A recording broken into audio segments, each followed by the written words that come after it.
Magandang umaga, tanghali man o gabi sa ating lahat. Naway nasa mabuti po kayong kalagayan saan mang dako sa mundo kayo naroroon. Ang video na ito ay patungkol sa isang batang babae na bulag ang mga magulang, siya ay si Melka. Bago po natin panoorin, paki-subscribe ang YouTube channel nila Val Santos Matubang, Kalingap Rab at Ate Edna Vlogs. Sila ang Matubang family na handang tumulong sa mga taong naghihikahos sa buhay. Huwag po tayong mag-skip ng ads kapag tayo ay nanonood sa kanilang mga videos upload para mas marami pa silang matutulungan. Panoorin po muna natin ito. Sandali sa'y ang aking nais,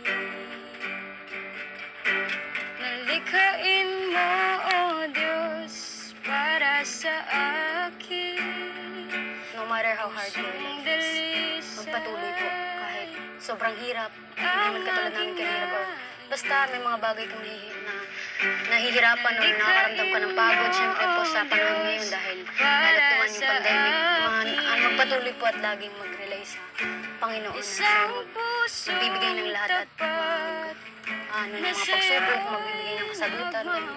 Parang lagi lang pong tumingin sa kahihinat ng palagi gagawin mo sa mga.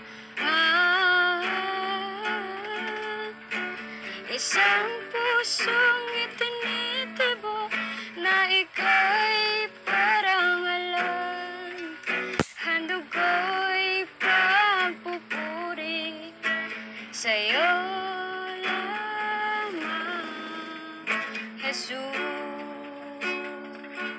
Pag nalulungkot po ako ay dinadaan ko na lang po sa mga kanta, lalo po yung mga part na nagda-down ako. And nakikita ko yung kalagayan po namin, yung pamilya ko ay lagi ko na lang pong dinadaan sa pagkanta, sa paggitara. Hanggang sa ngayon ay natututo po ako maggitara dahil po dun, pag may free time ako, lalo kapag yung mga sad time ko ay nagigitara pa ako, kumakanta po. May mga pagsubok ka, dinadami sa pag-worship sa Panginoon. Siya si Melka, kaawa-awa ang kanilang kalagayan, bulag ang mga magulang.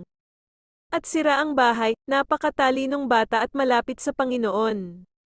Marunong siyang maggitara at magaling sumagot sa mga katanungan. Kapag naiisip niya ang kanilang kahirapan sa buhay ay idinadaan na lang niya sa paggitara at pagkanta. Sa ngayon po ay natulungan na sila ng Kalingap at isa pa siyang Kalingap Angel. Maraming salamat po Kalingap Rab sa pagtulong kina Melka. Maraming salamat din sa mga sponsors, viewers at solid supporters. Hanggang dito na lang po at paki-subscribe na rin po ang inyong abang lingkod. Maraming salamat po at pagpalain po kayo.